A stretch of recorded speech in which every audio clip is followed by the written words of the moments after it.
mo kí gbogbo wa ẹ rí wípé oníkálukú àti tẹ́tíléko láti fẹ́ gbọ́ òkodoro ọ̀rọ̀ nípa ọ̀rọ̀ tó ń lọ pẹ̀lú pásítọ̀ Sam Olúwalọ àti ìyàwó wọn pẹ̀lú àwọn ọmọ ẹni gbọ́dọ̀ yẹn ó ti ń wáyé tipẹ́ wọ́n ń fa sọ́tún wọ́n ń fa sósì àwọn pásítọ̀ kan wọ́n dúró nítorí pé kọ́ máa gbé sẹ́yìn pásítọ̀ Sam Olúwalọ àwọn kan dẹ̀ dúró nítorí pé òtítọ́ ọ̀rọ̀ òkodoro ọ̀rọ̀ ó gbọ́dọ̀ jáde ó ti sọ jáde o ẹni wípé ọ̀rọ̀ yẹn kì í sọ̀rọ̀ kékeré o kò kí ń ṣe ọ̀rọ̀ tí a lè fojú fò bẹ́ẹ̀ odidi ẹ̀mí kò tún wá ń ṣe ìyàwó nìkan wọ́n ní àti àwọn ọmọ bóyá ọmọ méjì bóyá ọmọ mẹ́ta ni ó ká dúpọ̀ pariwo wípé pásítọ̀ Sam Olúwalọ ibo gangan ni ìyàwó yín wà gbọ́dọ̀ pa ọmọ yín sí oníkálukú pariwo wọ́n ní bájọ́ ọ̀bá dẹ̀ rí kò kí ń gbó bájọ́ ọ̀bá rí kò kí ń gbó o màmá ìyàwó tó dẹ̀ pariwo wípé ó ti ń lọ bí ọdún 5 táwọn ti fojú kan ọmọ àwọn tọ́mọ àwọn ti pe àwọn gbẹ̀yìn kí ló ń ṣẹlẹ̀ tí màmá la fẹ́ dálẹ̀ dín sí ni pé màmá ò ní ààrẹ tàbí màmá ò ní ẹ̀tọ́ tàbí màmá ò ní oore ọ̀fẹ́ tàbí àǹfààní láti fojú kan ọmọ rẹ̀ tàbí láti gbọ́rọ̀ látọ̀dọ̀ ọmọ rẹ̀ tàbí láti wá ọmọ rẹ̀ lọ síbi tó wà tàbí láti lọ sọ́dọ̀ ọkọ ọmọ rẹ̀ tó jẹ́ wípé wọ́n fẹ́ra wọn ní sùlọ́kà ni ìyẹn pásítọ̀ Sam Olúwalọ tó wá di wípé pásítọ̀ Sam Olúwalọ kò fẹ́ gbọ́rọ̀ màmá kò fẹ́ gbọ́rọ̀ mọ̀lẹ́bí rẹ̀ mọ̀lẹ́bí ìyàwó any condition gbogbo àyè tó bá lè wù kí ìyàwó kó wà gbogbo àyè tó bá lè wù kí àwọn ọmọ kí wọ́n wà so dìgbà tí gbogbo ayé bá tó wá pariwo tí wọ́n ń dọ̀bálẹ̀ tí wọ́n ń bẹ̀bẹ̀ kó tó di wípé pásítọ̀ Sam Olúwalọ tó ti máa di ìgbésẹ̀ tó tọ́ ṣe ìgbésẹ̀ tó yẹ lórí ọ̀rọ̀ tó wà nílẹ̀ yìí ẹlẹ́rìí pé pásítọ̀ kan jáde wá ń ta ni pé bí wọ́n ṣe ń béèrè lọ́wọ́ pásítọ̀ Sam Olúwalọ yẹn wípé ibo ìyàwó rẹ̀ wà tó bá jẹ́ pé àwọn ni àwọn ò ní dáhùn láyé àwọn kan ní kò rí bẹ́ẹ̀ wípé sódì ìgbà tí wọ́n bá tẹ̀ tó ń béèrè ìyàwó pásítọ̀ gbogbo làwọn ọmọ wà ní kó tó di pé àwọn ọmọ àjọ wọn gbọdọ̀ mọ̀ wípé ìyàwó pásítọ̀ àwọn nìyí àwọn ọmọ tí pásítọ̀ àwọn bí nìyí tó wá jẹ́ wípé bíjọ ṣe gbòòrò tó gbogbo ibi tíjọ wà káàkiri kọ́mọ̀ wá sí ẹnìkan pàtó tí ó lè dúró wípé ìyàwó pásítọ̀ wà nìyí àwọn pásítọ̀ wà nìyí ṣe rí pé ibi tí ayé yìí lọ ó gba ìfura ìyẹn ló lẹ́fà tí oníkálukú fi ń pariwo tí oníkálukú fi ń ké ẹni wípé oríṣiríṣi nǹkan tí à ń fi ojú rí láwọn ìṣẹ̀lẹ̀ abàmì oríṣiríṣi àwọn ìṣẹ̀lẹ̀ tí à ń fojú ẹnu etí wa yìí gbọ́ nípa ọ̀rọ̀ àwọn pásítọ̀ sí pásítọ̀ láwọn olórí ẹ̀sìn yìí gbàgbọ́ gbìn ni kò kí ń ṣe kékeré ìyẹn wá mú tí ó ń jẹ́ kó máa bá ọ̀pọ̀lọpọ̀ gọrìyàn lẹ́rù wípé kò sẹ́ni tó rò kan aburú pé kí aburú ṣèyàwó tàbí ká aburú ṣe àwọn ọmọ yẹn èmi rò pé nìkan wà láyé tí ó fẹ́ dìde tàbí tí ó rò lọ́kàn tí ó gbà ládùúrà lọ́bẹ̀ wípé aburú lòun fẹ́ gbọ́ nípa ìyàwó pásítọ̀ Sam Olúwalọ àtàwọn ọmọ rárá ṣùgbọ́n tí ò bá ní ìdí tí ò bá sì nídìí obìnrin kì í jẹ́ kúmọ́lú ìdí nìyẹn mo padà bọ̀ wá gẹ́gẹ́ bí mo ti ń sọ̀rọ̀ ìdí nìyẹn tó mú kí ẹrù kọ́ máa bá oníkálukú torí wípé èsì rere ó ní àwọn aláàánú ènìyàn tí wọ́n ń pariwo wípé ibo ni ìyàwó yín wà pásítọ̀ Sam Olúwalọ èmi ò lérò wípé ẹnìkan kan ẹ bá gbà á nímọ̀ràn nípa burú làwọn fẹ́ gbọ́ nípa ìyàwó tàbá wọn mọ́ ṣùgbọ́n wípé kàṣẹ́ lórí òní yìí gbogbo aburú ayé tí ń ṣẹlẹ̀ ń ṣẹlẹ̀ pé láàrin àwọn olórí ìjọ yìí ní àwọn ìṣẹ̀lẹ̀ gbáǹkọ́gbì ìṣẹ̀lẹ̀ ńlá ìṣẹ̀lẹ̀ àbúrúgbà tí wọ́n ká mọ́ àwọn kọ̀ọ̀kan wọn lọ́wọ́ èmi ò sọ pé wọ́n ká mọ́ pásítọ̀ Olúwalọ lọ́wọ́ o ṣùgbọ́n ẹ wo oríṣiríṣi tá à ń fojú rí lórí íńtánẹ́ẹ̀tì nípa àwọn pásítọ̀s mìíràn ibi táwọn wá dé lóyìn sí yìí òtítọ́ kan ó ti ń fojú hàn òtítọ́ ń fojú hàn gẹ́gẹ́ bí ohun tí àtúngbọ́ tí ó ń lọ ní ìrò pé ìyàwó yìí wà ní condition tó dáa ní ìrò pé ìyàwó yìí wà ní kò tó dára gẹ́gẹ́ bí ohun tí àtúngbọ́ lálẹ́ abẹ́lẹ̀ ní ìrò pé ìyàwó pásítọ̀ Sam Olúwalọ wípé ìyàwó yìí wà ní good condition ní ìrò bẹ́ẹ̀ tó bá jẹ́ wípé ó wà ní àlàáfíà tó yẹ kó dàbí yàn bá báyàwó ẹ̀jà tí ìyàwó sì lọ́dún yàn mọ́ ọ̀ bóyá pé yàn fi síbì kan ni bóyá pọ́tọ̀tọ̀ lè yàn gbé ni bóyá kọ́ńtì kan ìyàwó àkọ́ńtì kejì ni ìyàwó kí ni dénú wípé láti fi ibi tí ìyàwó tó bá hàn àtàwọn ọmọ ṣùgbọ́n bí tọ́lọ̀ yìí lọ sí ń gba àkíyèsí lẹ́gbàá fúlàsì ṣùgbọ́n ti tọ́rọ̀ kan ó ti jáde báyìí gẹ́gẹ́ bí a ṣe ń wò wá mi ò lérò wípé ìyàwó pásítọ̀ Sam Olúwalọ wípé ìyàwó yìí wà ní ààyè tí ó dáa àṣírí kan ti tú jáde àṣírí mìíràn ti tún ó ti jáde gbogbo etí lọ́gbọ̀dọ̀ gbọ́ eléyìí gbogbo etí lọ́gbọ̀dọ̀ gbọ́ kọ́nà kọ́ mọ́ fi wá ráre kọ́nà má jẹ́ kí wọ́n gbẹ́sẹ̀ lé àwọn ọmọ wa kan gbẹ́sẹ̀ lé ìyàwó kọ́nà ọba kó fi sọ rẹ̀ kó fi sọ wa kó dáàbò rẹ̀ bọ̀ wá kọ́nà má jẹ́ kí àwọn ọmọ wa kan ó síyàn kọ́nà má jẹ́ ká wà ní òsíyàn má jẹ́ àṣì ọkọ fẹ́ má jẹ́ ká sí ìyàwó fẹ́ torí ibi tí gbogbo ayé bá ti ń pariwo pàápàá jùlọ màmá tó jẹ́ màmá ìyàwó gangan bá ti ń pariwo tí màmá àgbàlagbà ń sunkún àgbàlagbà tó ń sọ̀rọ̀ tó ń làgbọ́ ẹ̀kọ́ ló ń sùn kóun fẹ́ fojú kọ ọmọ òun ọ̀gbọ́dọ̀ lẹ́nu ọmọ òun ògbúrò ọmọ òun ò lè lọ síbi tọ́mọ òun wà tóun bá sì lọ rí ọkọ wípé wọ́n ń lé òun jáde ni pé ọkọ ọmọ òun ọ̀fẹ́ róhun lójú ewu àárín yẹn káwá fọ̀rọ̀ yìí ká fi rora wa wò ìdí nìyẹn tọ́pọ̀lọpọ̀ àwọn onílàákà yìí àwọn ọlọ́gbọ́n yìí la fi ń bẹ pásítọ̀ Sam Olúwalọ wọn la fi ń rọ̀ wọ́n la fi ń bẹ̀ wọ́n wípé gbogbo bíkíbi tí ọmọ yìí bá wà yẹn ìyàwó wọn ìyàbọ̀ tán pariwo yàtọ̀ àwọn ọmọ rẹ̀ kí pásítọ̀ Sam Olúwalọ wọn wò tọ́lọ́hún wọn wò ti Jesus Christ wọn wò wàhálà tí màmá ìyàwó wọn yìí ṣe lórí ọmọ wọn kò sẹ́ni tí ó bímọ tí ó gbàdúrà kó ọmọ jẹ́rìí ọmọ kò sẹ́ni tí ó bímọ tí ó gbàdúrà pé ọmọ wọn wà ní condition tí ò dáa kò sẹ́ni tó máa bímọ sáyé tí a máa wí pé àyè táwọn ọmọ wọn wà kó wọn lè dé bẹ́ẹ̀ ẹ wà rí yẹn ní tó bá fi wá mú màmá arúgbó màmá tó ti darúgbó tó jẹ́ pé ó yẹ kó dúró káwọn ọmọ yẹn yíká kó máa gbọ́n wọn kó bá wọn ṣàwàdà lórí fóònù kó máa tó lọ́ pa wọn ó wá di pé màmá yìí gangan inú wa ń sunkún jáde màmá yìí gangan ló wá ń ké jáde òun fẹ́ fojú kọ́mọ òun fẹ́ fojú kọ́mọ òun sódì ìgbà tí gbogbo tí wọ́n bá tó ń fẹjọ́ sùn ni sódì ìgbà tí ó bá tó di wípé wọ́n gbé sórí ẹ̀yà ayélujára ni àbí bò ní ibo ni ayé yìí gan lọ báyìí ibo ni ayé yìí gangan lọ torí wípé ọ̀pọ̀lọpọ̀ àwọn ìgbésẹ̀ ọ̀pọ̀lọpọ̀ àwọn wáàsí ìwàásù tó yẹ ká máa gbọ́ lẹ́nu àwọn aṣíwájú ìjọ ọ̀pọ̀lọpọ̀ àwọn ìwà rere tó yẹ ká máa rí pẹ̀lú wọn ọ̀rọ̀ rere tó yẹ ká máa rí pẹ̀lú wọn ìgbésẹ̀ rere tó yẹ ká máa rí pẹ̀lú wọn àárí pẹ̀lú ọ̀pọ̀lọpọ̀ àwọn olórí ìjọ yìí àwọn kan dá wà nù wọn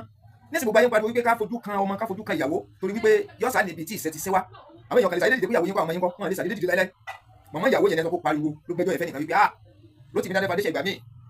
ẹgbà míì òun ò rọ́dọ̀ ọmọ òun dé òun ò sì rí lójú òun sì gbọ́hùn rẹ̀ ọkọ tó sì fẹ́ tóun bá lọ ọ̀dọ̀ rẹ̀ kì í jẹ́ òun ọpẹ́ tí fi ń lé òun kó mbẹ́ òun ò fojú kan ọmọ òun sáwádìí sọ pé yáyí ìrìn wọn ò tọ́ ni sáà sọ wípé ẹni tó bí ọmọ rẹ̀ kò láǹfààní láti débi tọmọ rẹ̀ wà àbí láti jókòó sí ilé tí ọkọ ọmọ rẹ̀ kọ́ àbí láti lọ bá ní ọ́fíìsì àbí láti lọ bá nílé ìjọsìn ní church. Ẹ wo bí táyé yìí lọ, ẹ wo bí tí ayé yìí ń lọ tí gbogbo ẹ wá dojúrú. Gbogbo àwọn ìgbésẹ̀ rere tó yẹ ká máa rí pẹ̀lú àwọn olórí ẹ̀sìn yìí ó ń ṣe wá láàánú wípé àárín lára ọ̀pọ̀lọpọ̀ wọn ó ń jẹ́ ohun ìbànújẹ́. Ibi tí ọ̀rọ̀ yìí dẹ̀ ń lọ àti tẹ̀sẹ̀ bọ́ nìyẹn o, àti tẹ̀sẹ̀ bọ́ nìyẹn. Lágbára tí tóbi tọ́lọ́run ọba, òtítọ́ ọ̀rọ̀ ó máa jáde. Ibi tí Ìyábọ̀ wà ó ti ń fojú hàn bọ̀, wọ́n ti ń gbúrò rẹ̀ ẹ tẹ̀lé fídíò yìí, wọ́n ti ń gbúrò Ìyábọ̀ finally òtítọ́ ọ̀rọ̀ ó ti ń fojú hàn bọ̀. Ẹ jẹ́ ká tẹ̀lé mi ká jọ wo fọ́nrán kan, ká wá farabalẹ̀ ká fi pẹ̀lẹ́pẹ̀lẹ́ ká fi wò ó. A rí wípé kò dájú o wípé Ìyábọ̀ wà ní ààyè tó dáa, kò dájú pé wà láàyè tó dáa. Bóyá ńlọ́fà ni Pastor Sam Olúalọ́ ló fi wúwo lẹ́nu, láti sọ̀rọ̀ mọ́ ìtọ́jọ́ mọ́rọ̀ Ìyábọ̀, láti gbé hàn sójú ayé, láti tọ́ka ibi tó wà nìyí. Ẹ rí àṣírí tẹ́ ò tó tí ì gbọ́ rí, àṣírí tẹ́ ò tí ì rí nípa ọ̀rọ̀ Ìyábọ̀ Sam Olúalọ́. Àwọn tó lè jẹ́ ká lọ tẹ̀lé ká lọ tó ń ṣẹlẹ̀. Bó ṣe wá táàgì mi tó kọ síbẹ̀ ni wípé I want to appreciate you for championing the cause of justice for Iyabo Yemisi Obe, even without looking back or to make money. You are a rare Nigerian. Thank you so much, whoever this person is. Sir, please help push these pictures, as I feel that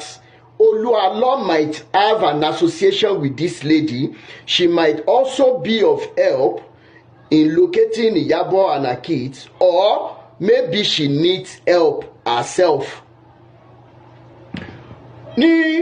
kọ́mọ́ tí mo rí táàgì, mo tara ṣàṣà tẹ ọkọ̀ létí lọ sí ọ̀dọ̀ ẹni pé eléyìí tí ẹ tún gbé jáde yìí, bẹ́yìn náà ṣe ń rí fọ́tò arábìnrin lórí fọ́nrán yìí, ta lẹ́ni ibo lẹ ti rí àwọn fọ́tò yìí. Ẹni wá ń sọ fún mi wípé ẹni tí àwọn mọ̀ rí tó mọ arábìnrin kan tó ń jẹ́ Ayọ̀mídé ní Italy, Ayọ̀mídé allegedly tó mọ Olúalọ́ rí, in tó wà láàrin Ayọ̀mídé àti Olúalọ́ àti ilẹ̀ establish ẹ̀ báyìí, but allegedly wípé wọ́n ń ṣe ọ̀rọ̀ lọ́kọláya ni. Allegedly wọ́n ní wípé Olúalọ́ gan-an ṣe débi wípé ó fi orúkọ arábìnrin ra ilé sí Italy. Allegedly àti lè fìdí ẹ̀ múlẹ̀ báyìí wípé arábìnrin ló sẹ́ndì àwọn fọ́tò yìí sí ẹnìkan. Ẹni yìí náà èmi ò tí ì mọ̀,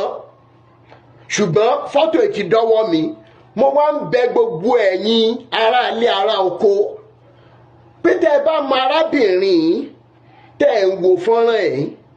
pẹ̀lú àwọn ọmọ yìí, torí ètò ààbò tó jájù fún gbogbo wa,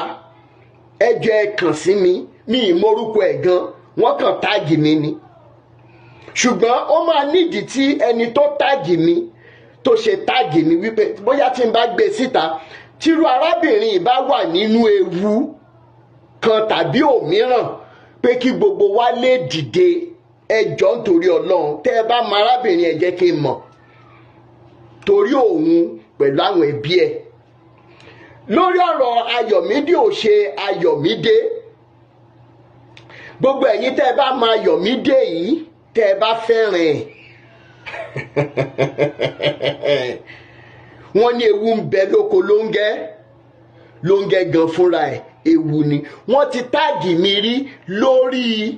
póòstì Ayọ̀mídé lórí TikTok. Màá lọ wá jáde tí n bá rántí, so that màá gbé ojú ẹ̀ síta fún gbogbo ẹ̀ pé tí wọ́n bá sọ̀rọ̀ Ayọ̀mídé in relation to Olúalọ́, this is the Ayọ̀mídé, màá mọ̀ fà jáde bẹ́ẹ̀. Ṣùgbọ́n lọ́wọ́lọ́wọ́ báyìí arábìnrin tẹ̀ ń wò lójú fọ́nrán yìí, mò ń bẹ̀ wá, mò ń rọ̀ wá, tẹ́ ẹ bá mọ̀ ẹ jọ̀ọ́ ẹ kàn sí mi, tàbí kẹ́ ẹ sọ fún wípé kó jọ kó get in touch pẹ̀lú mi. Inú mi á dùn tẹ́ bá lè ṣe fún mi. Ètò ààbò gbogbo wa báyìí ó ti diṣẹ́ gbogbo wa báyìí, irrespective of wherever we are on planet Earth. Ẹ jọ̀ọ́ nítorí Ọlọ́run, lórí ọ̀rọ̀ Olúalọ́ tó ń lọ lọ́wọ́, Mo ń sọ fún yín wípé there is no going back. Mo fẹ́ jẹ́ kẹ́ ẹ tún gbọ́ voice note kan sìn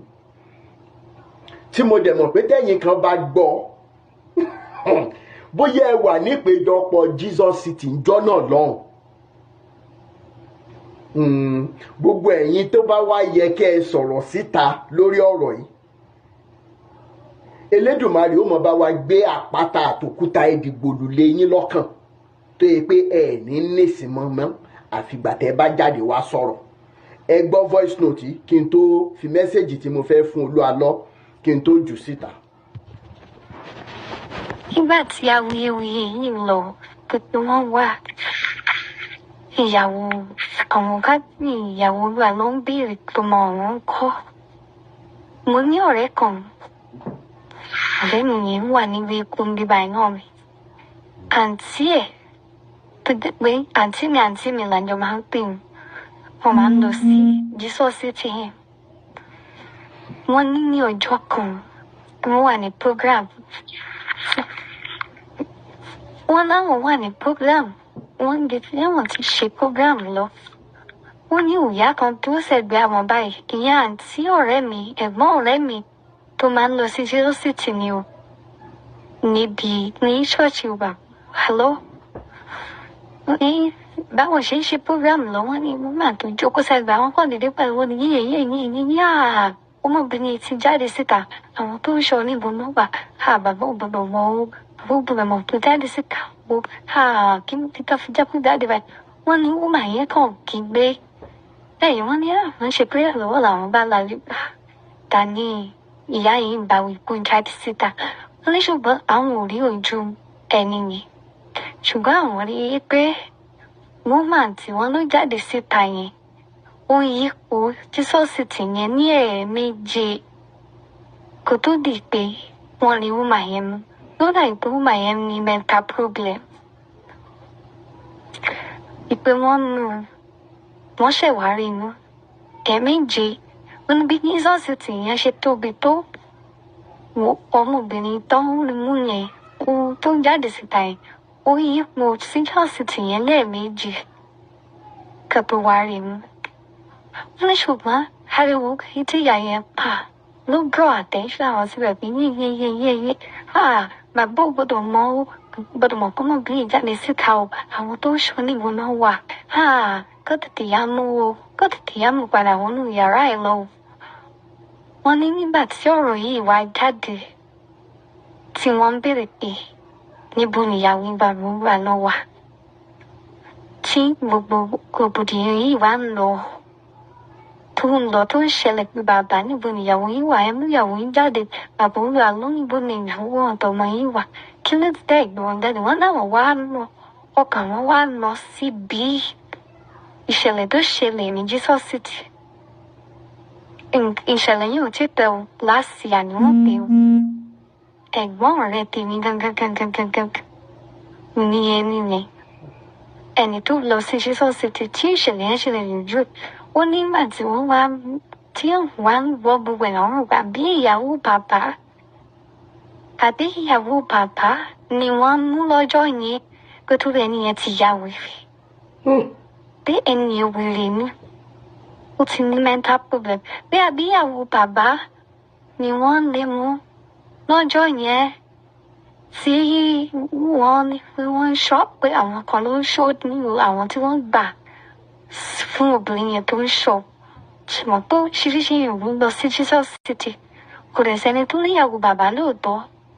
ṣùgbọ́n nígbà tí rògbòdìyàn yìí ṣẹlẹ̀ làwọn wá rò wípé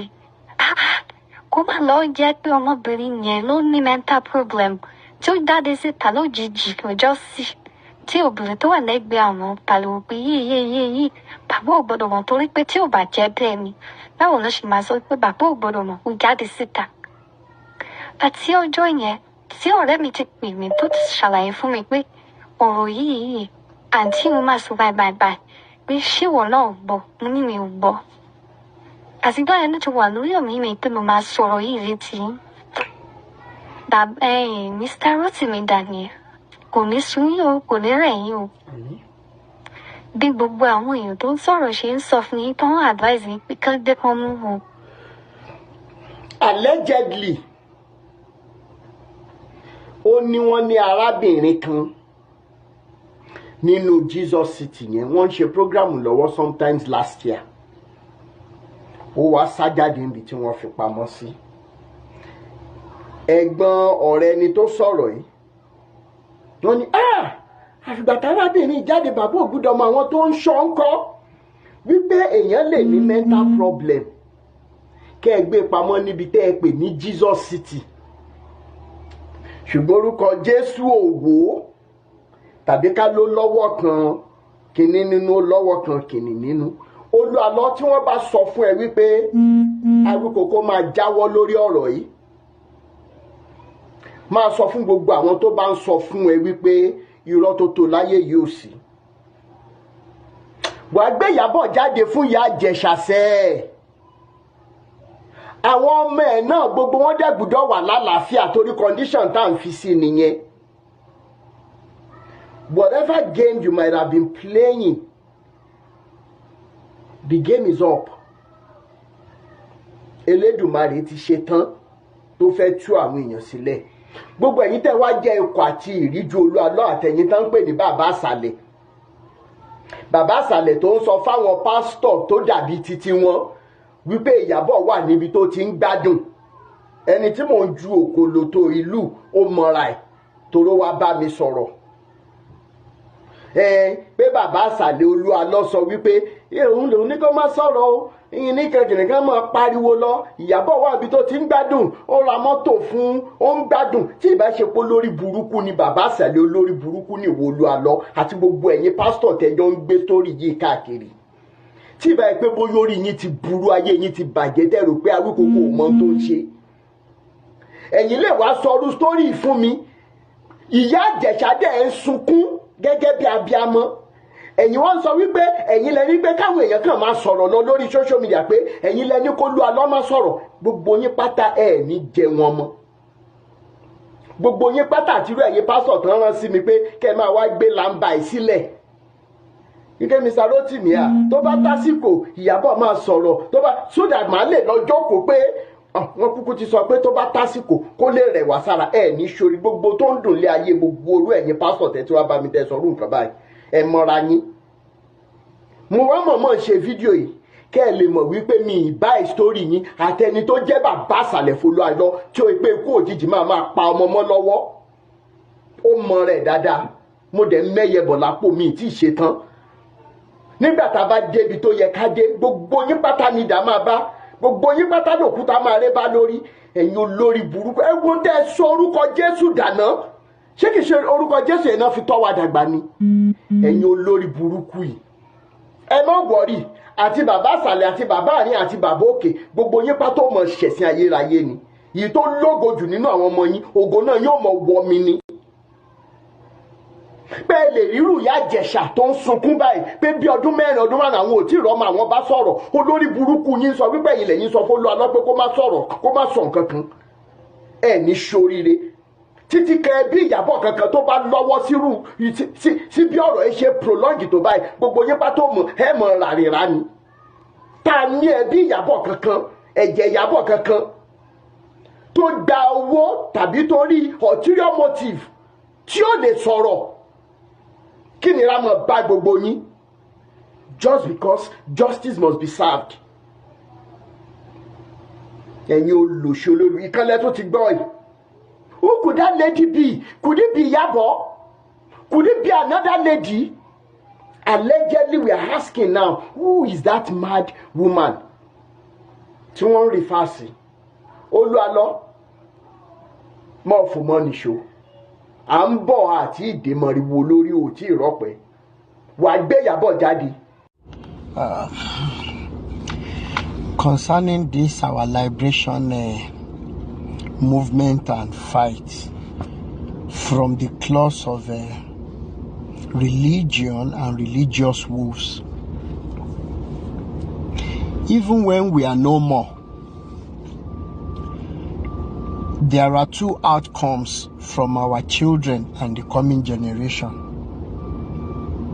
When they see our videos, when they see our submissions, It is either that they will be sending courses to us for what we are doing today, or they will be sending prayers to us. That time will come.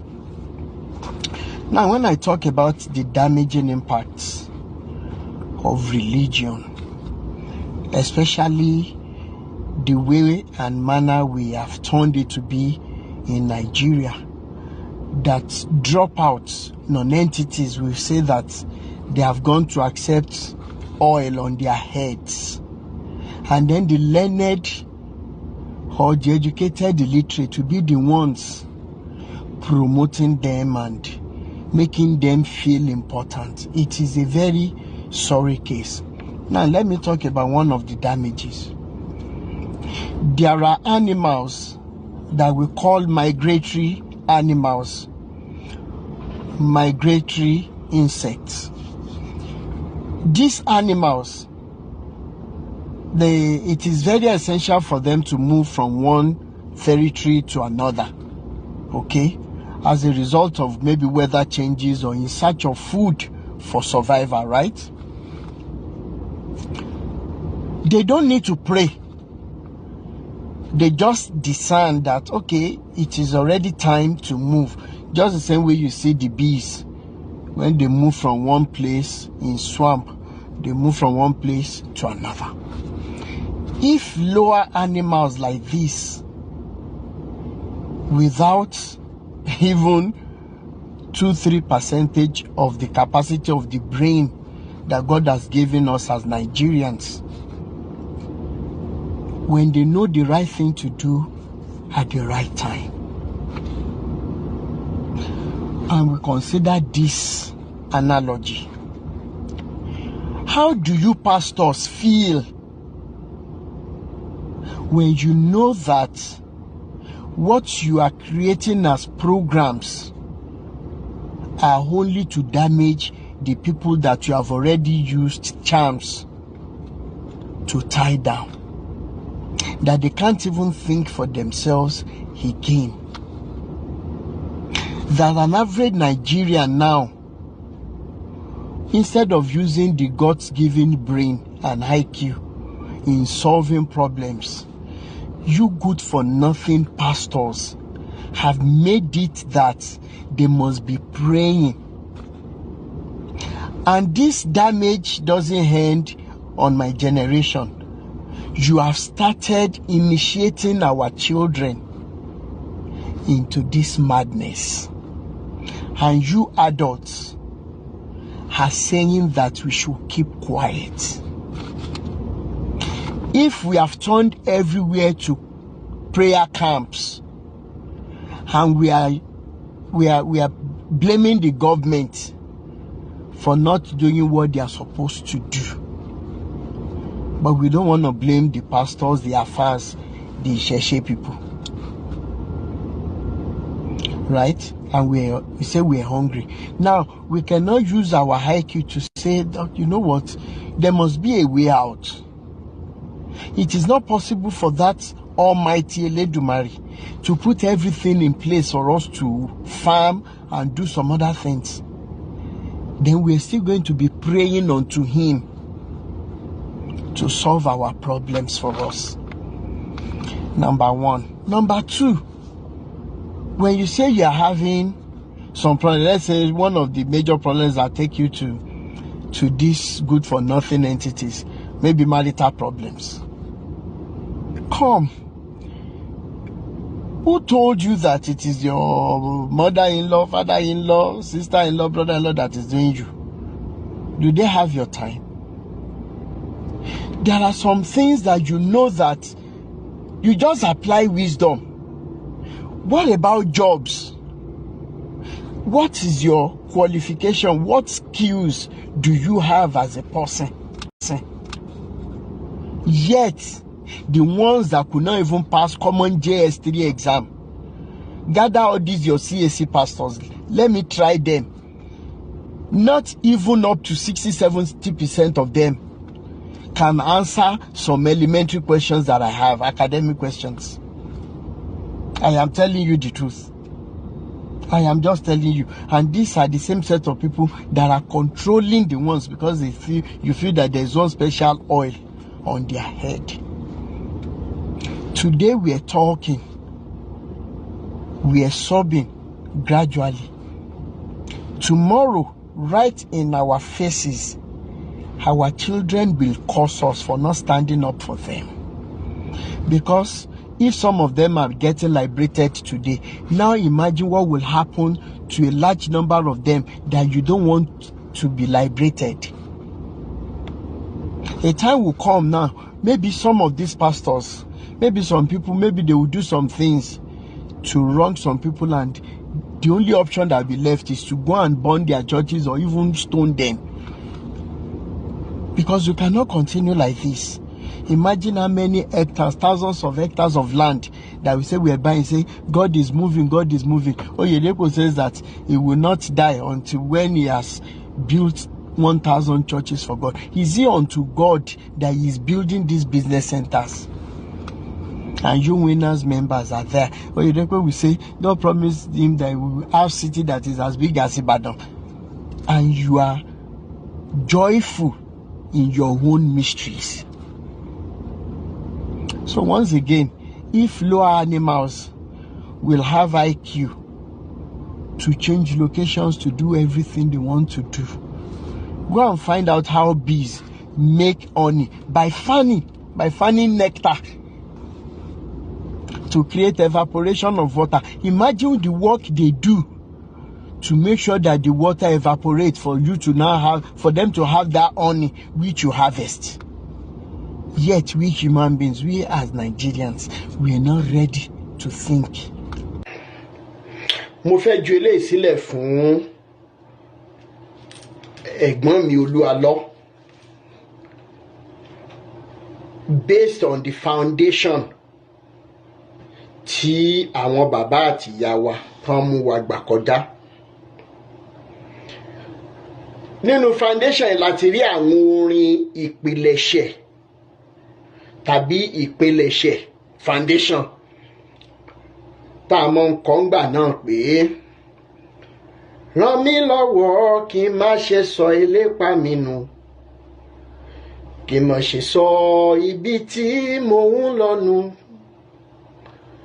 Ràn mí lọ́wọ́ kí n má ṣe sọ ìlépa mi nù, kí n má ṣe sọ ibi tí mò ń lọ nù. Ẹ rántí orin yẹn nínú eléyìí tó pé tá a bá ń kọ́ ń gbà yẹn tó bá ní ọkàn yidigbí, kì í ṣe lábẹ́ àwọn ìránṣẹ́ Ọlọ́run nígbà yẹn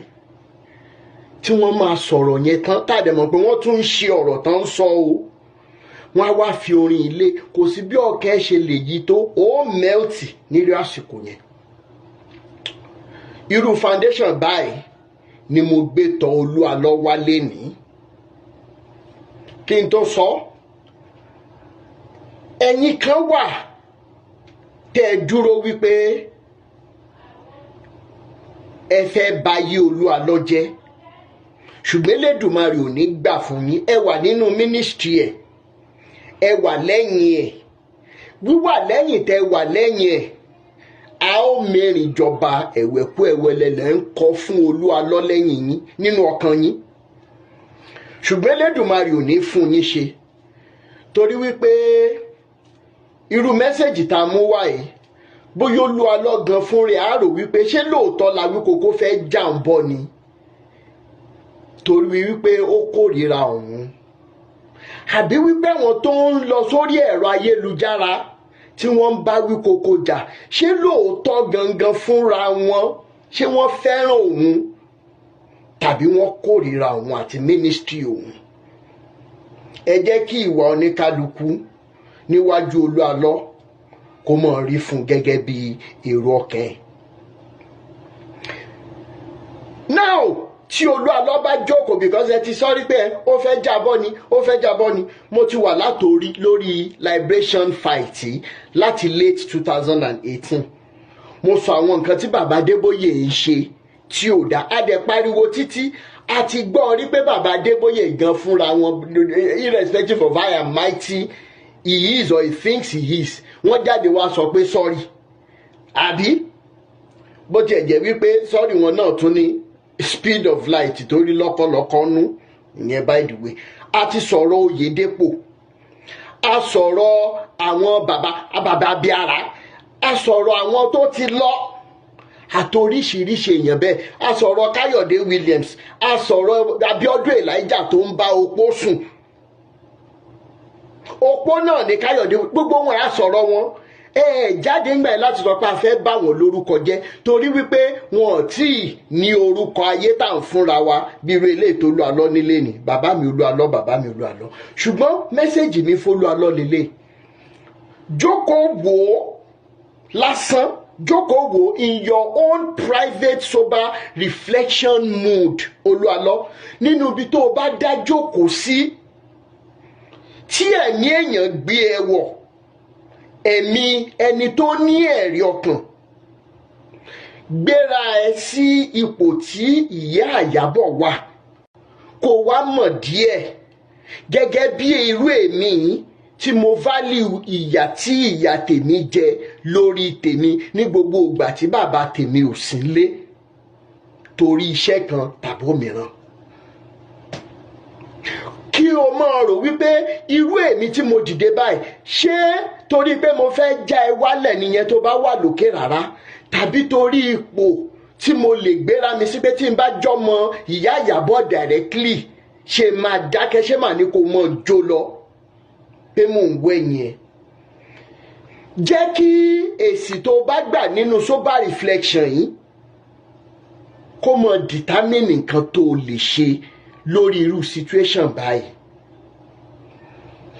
Tó o pé tó o bá tiẹ̀ wá mọ ibi tí Ìyábọ̀ àtàwọn ọmọ yẹn wà, bóyá nǹkan kan ṣẹlẹ̀ lẹ́yìn ìtẹ́jọ́ jà àtẹ́jọ́ ṣe kinní kan,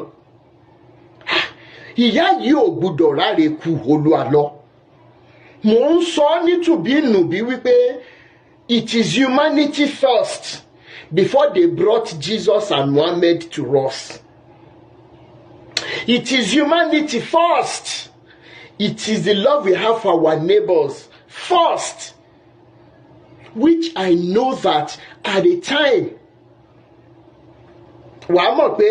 Ìyábọ̀ fúnra ẹ ti ṣàwọn ìlérí kọ̀ọ̀kan fún ìyá ẹ̀, ṣùgbọ́n nínú wàhálà tó ṣẹlẹ̀ Ìyábọ̀ ò lè mú ìlérí yẹn ṣẹ. Ṣé bí ìyá yìí ṣe máa bá a kú rèé olú àlọ́ nínú irú èrò báyìí wípé wọn náà máa dàgbà ńjọ́ kan, torí wípé lala tó bá lọ sókè ilẹ̀ ló ń bọ̀ o.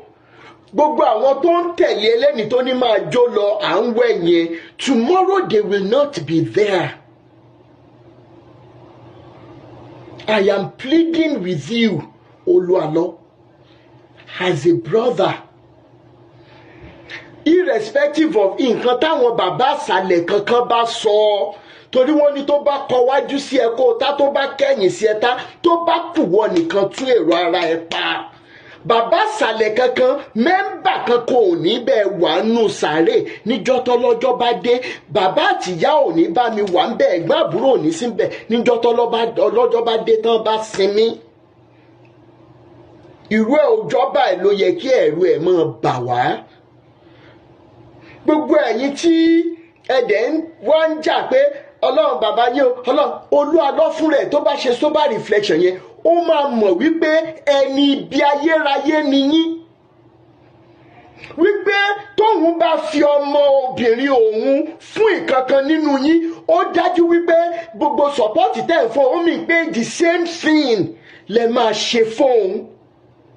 Irú yín báyìí ló yẹ ká mọ sọ lọ́kùnrin lóbìnrin nínú yín, lọ́mọdé lágbà nínú yín, ló yẹ ká mọ bu èpè jó. Ṣùgbọ́n fọ́nrán èmi ìfẹ́ jẹ́ kó wà voracious.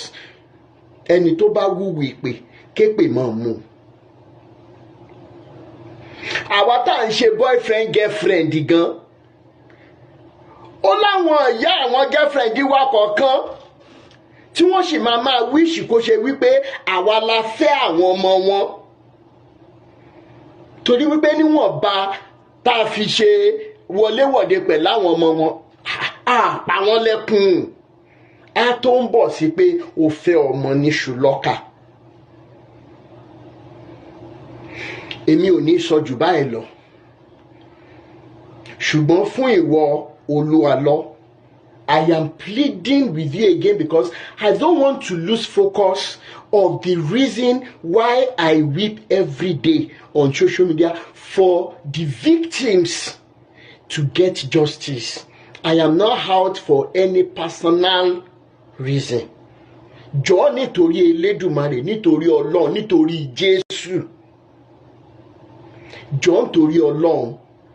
Tó bá lè gbé ìgbésẹ̀, if you can swallow your pride, tó máa ń ṣáájú ìgbéra ṣánlẹ̀, and do the needful with this family. Kì í ṣe ìbínú nìkan ni o mọ̀ pé olówó òun ò lẹ́sẹ̀ ńlẹ̀ o. Ìgbéraga àti agídí ọkàn òun fún àwọn méjèèjì gan ò mọ̀ pé olówó àwọn ò lẹ́sẹ̀ ńlẹ̀. Finally, ẹlẹ́ran ara lásán ni gbogbo wa. Ó ti láwọn nǹkan kan tó ti ṣẹlẹ̀ rí ní in the course of my being on planet Earth ló máa ń jẹ́ kí n humble jù láyé yìí. Àwíkòkò ò tún ní pàrọwà jù báyìí lọ. Èní la rí ohun tí ó ṣẹlẹ̀ lọ́la. Àmọ́ mo tún wá ń bẹ̀ ọ́, mò ń rawọ́ ẹ̀bẹ̀ sí ẹ torí ìyá Iyabo, torí ẹ̀gbọ́n Iyabo tó ń jẹ́ Fúnkẹ́. O ò bá jébù rẹ̀ kó o gbé ìgbésẹ̀ tó tọ́ lórí ọ̀rọ̀ yìí. Jésù yóò túbọ̀ mọ́ bá mi ràn ọ́ lọ́wọ́. Mi ní sọ jù báyìí lọ. Ó dìgbà náà. Ire o.